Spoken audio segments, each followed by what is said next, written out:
our parents always say, if you see something, say something. Right. And there were all these adults, I think in the case for the Marines, this was a mob mentality. Reading over some of the parole transcripts for Jeffrey Meisner, there was other Marines, there was at least 3 to 4 other Marines who had heard these stories.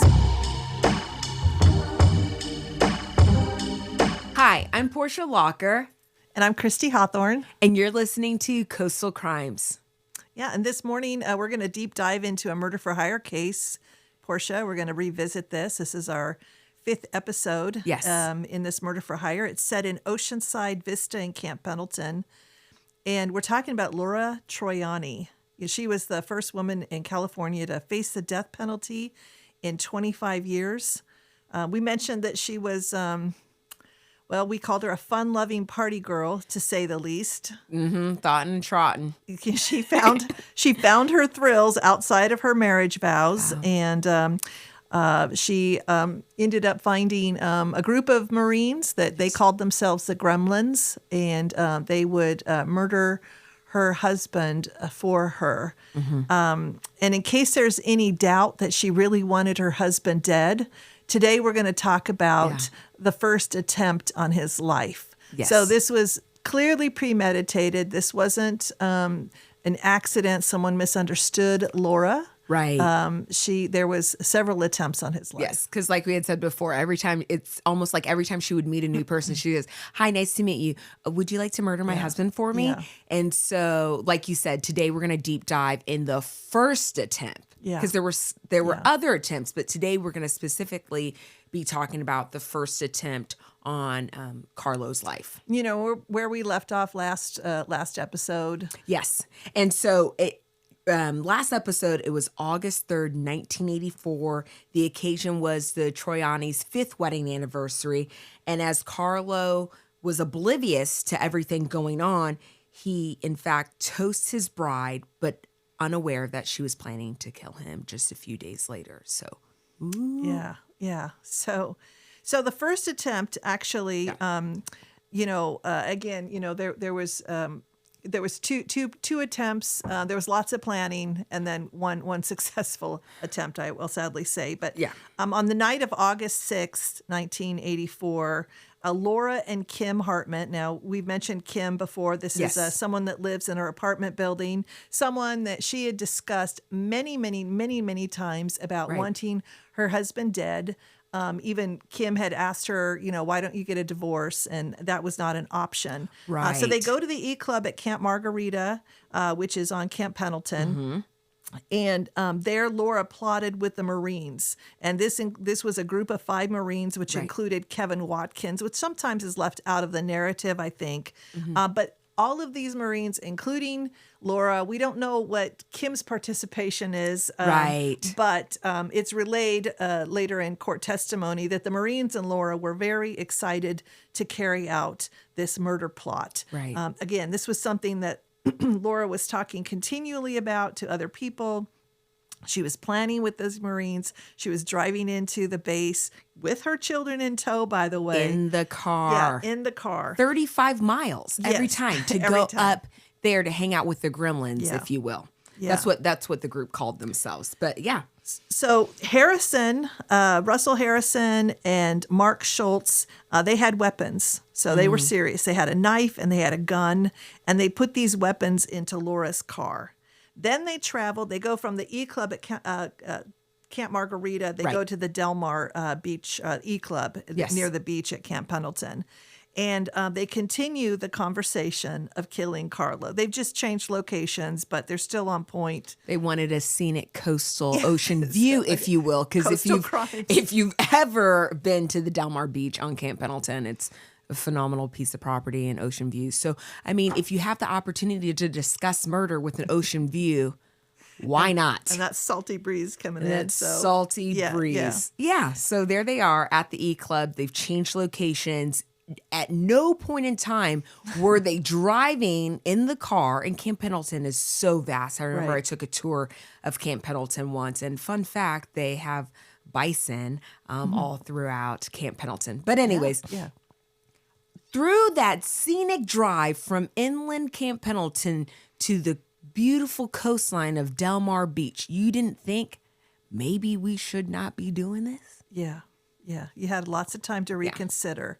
However, they were on a mission. Yeah. They have now, Laura has weapons in her car, and the group had planned to carry out the murder that night. Right. Russell Harrison had suggested that they were going to the Marines were going to jump Carlo at his car, attack and kill him with a knife, rather than attract attention with a gunshot. Right. But, this murder by knife is a deeply personal one, So a very personal. messy one.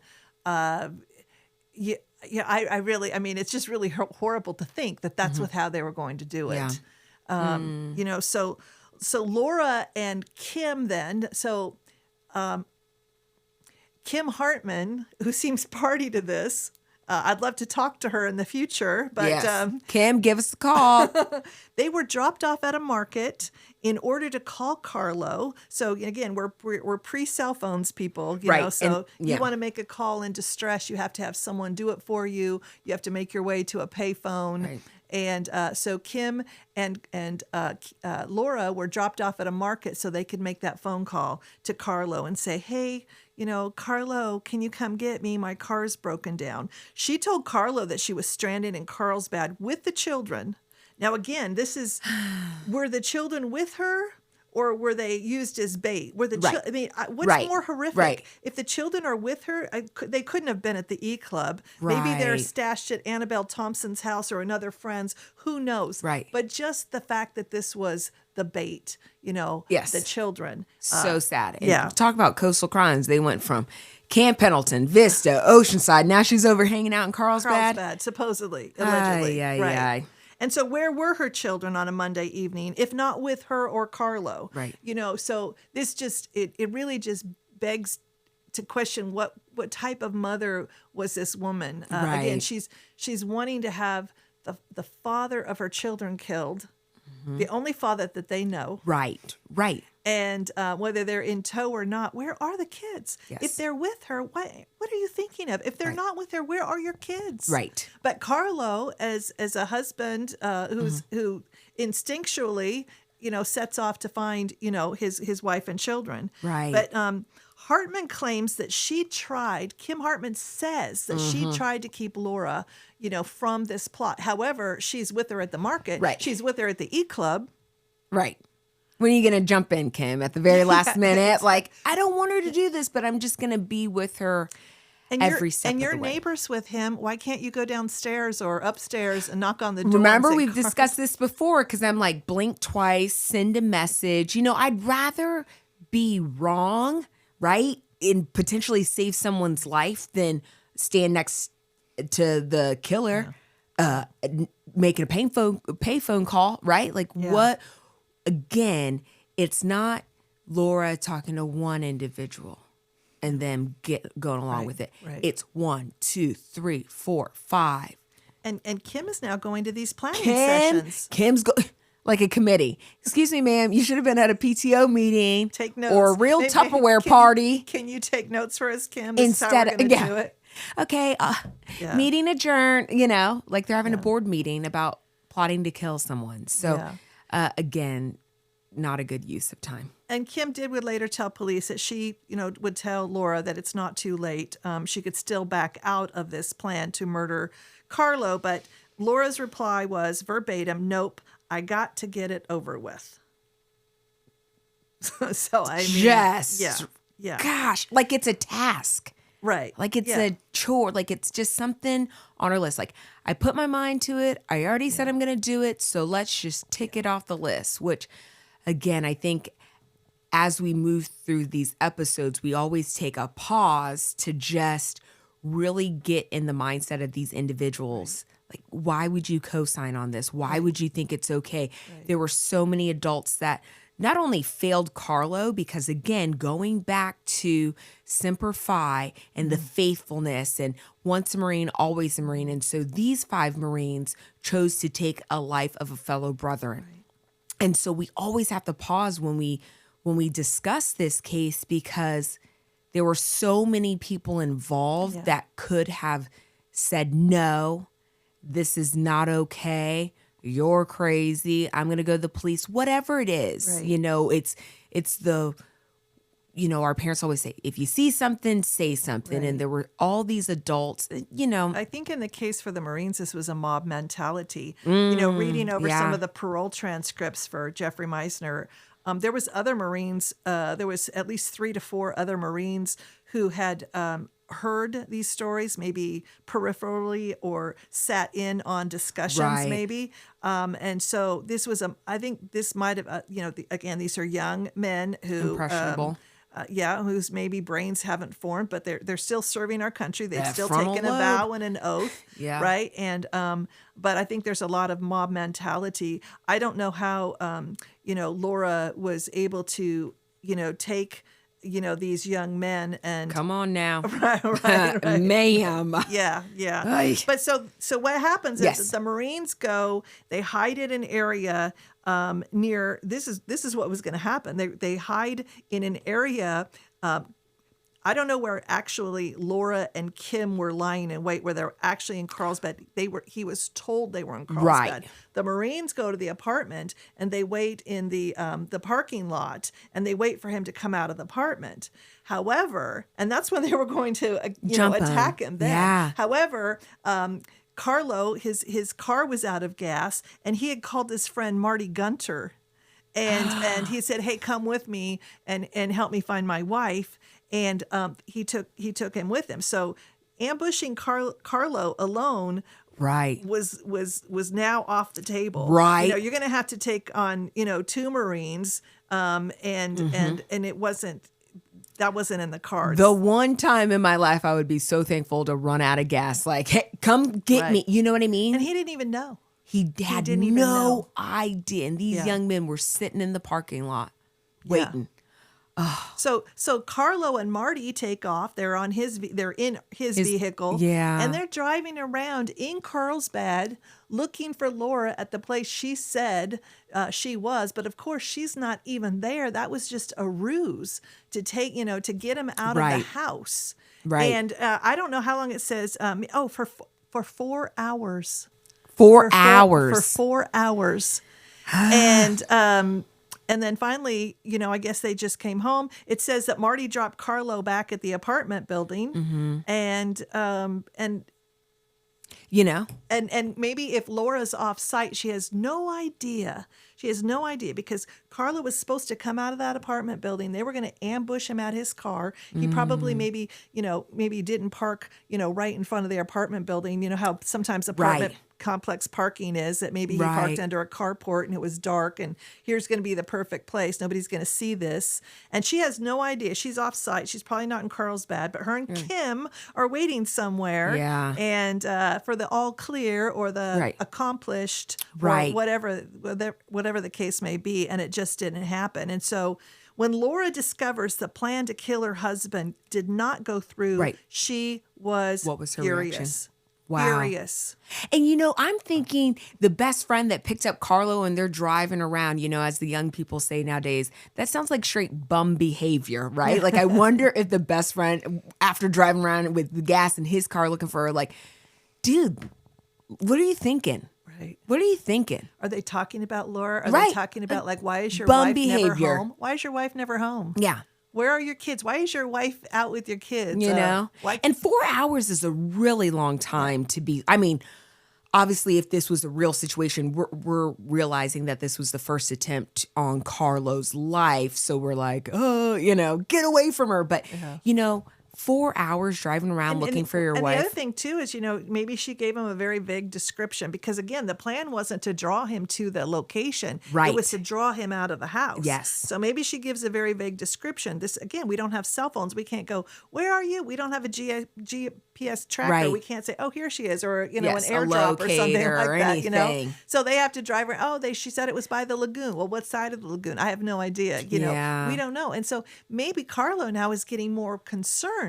You know, his husbandly instincts might be kicking in. I've got to find my wife and my kids. So we're going to exhaust every possibility because my wife and kids are out here. Speaking of I'm exhausted because Laura, she just is playing games. So the plan, the first attempt doesn't go through. No, and she's mad.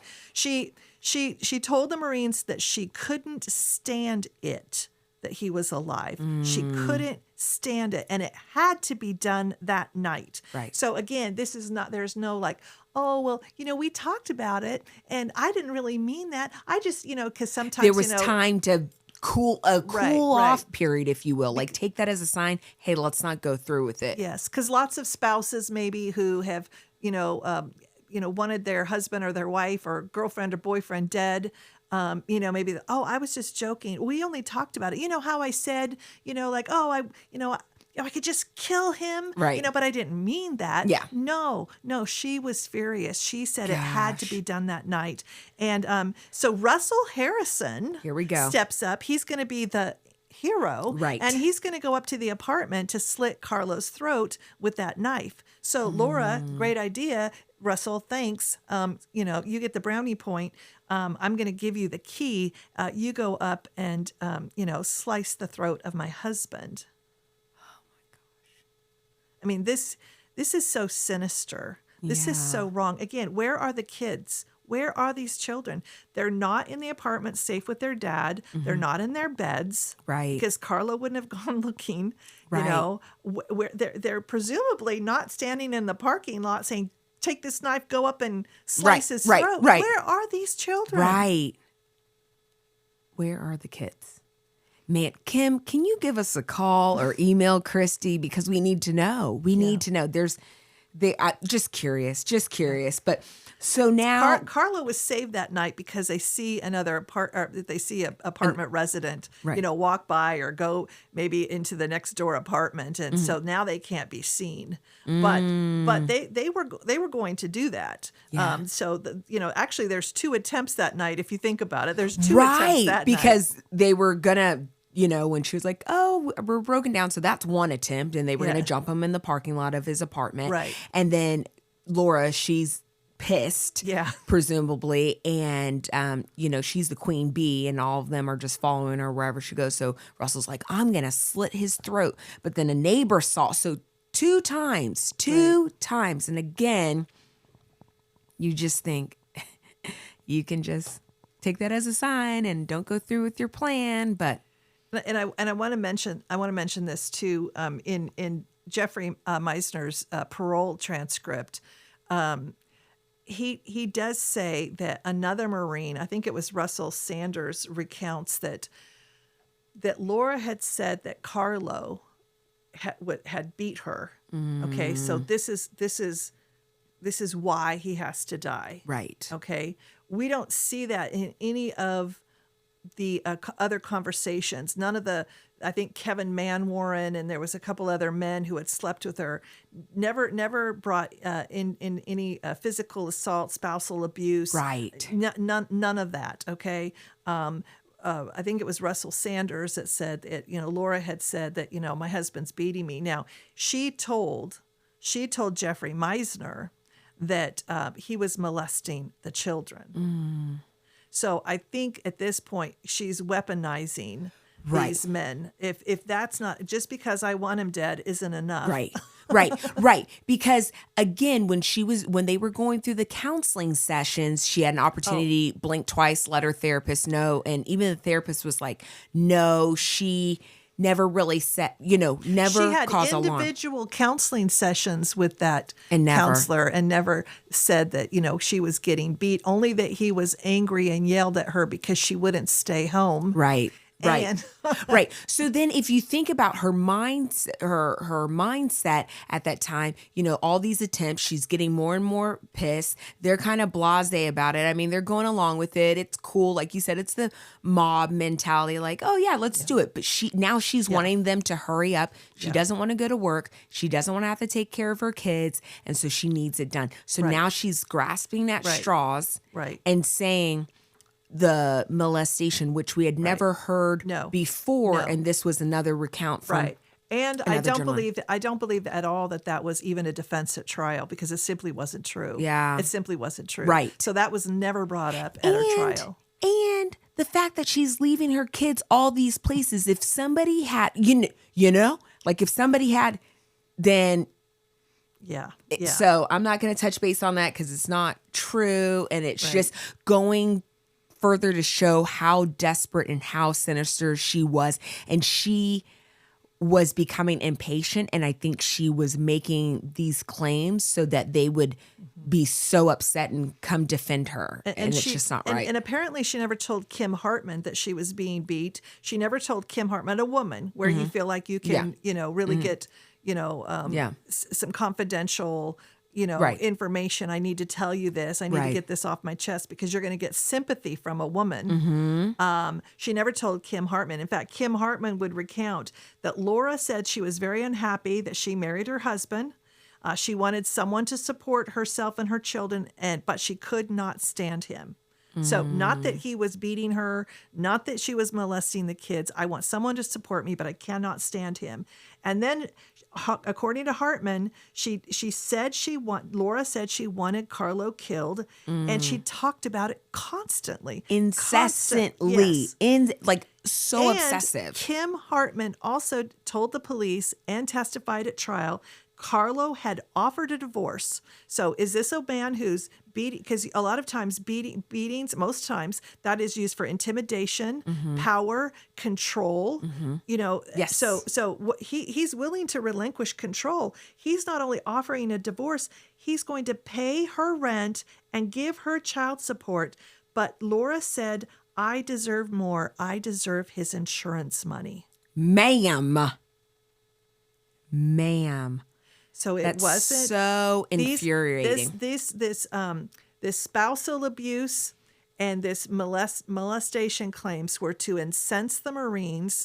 And Jeffrey Meisner would later tell at one of his parole hearings that he was so incensed by the fact, because he said he loved kids. Now, he was standing there at 7-Eleven with these kids and never said a word to them. But Also, I'm like, okay, if this terrible thing is happening and you want him dead, why would you leave your kids with two, teenagers essentially outside of 7-Eleven? The motherly instincts just were not there. And ladies and gentlemen, if you're listening or watching, we are on episode 5 on the first attempt. Well, actually got a 2-for-1 in this episode because they tried to jump him in the parking lot and then that didn't work. And then somebody was volunteered to go into the apartment and slit his throat. And the viciousness of slitting someone's throat. And the up close and personal. So again, we're on episode 5. I think we're going to put a pause in this one for right now because this is just the first attempt, ladies and gentlemen. The next episode, in episode 6, we'll be talking about the second attempt, if you will, on Carlo's life before the third and final successful and tragic murder of Carlo. And so thank you so much for listening and watching. I'm Portia Locker. Christy Hawthorne. And this is Coastal Crimes. Be sure to like, subscribe, follow, tell your friends about it, put on a notification so you can know when our next episode is on. But thank you. And we'll see you next time. All right.